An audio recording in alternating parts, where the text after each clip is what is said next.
In this video, I'll quickly show you how to clear cache on Android phone. I will show you for individual apps and also for system partition data. Step 1. Clear cache on an individual app. Open the settings and tap on Apps or Application Manager.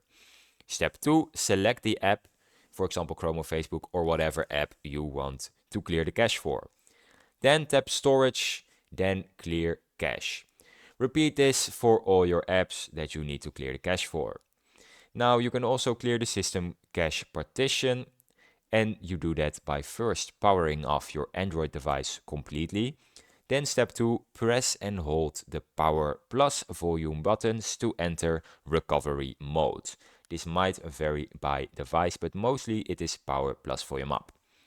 Then use the volume buttons to navigate to Wipe Cache Partition. Press power to select. After completing, select Reboot System Now to restart the phone. And that is how you clear your Android phone cache. If you found this video helpful, subscribe.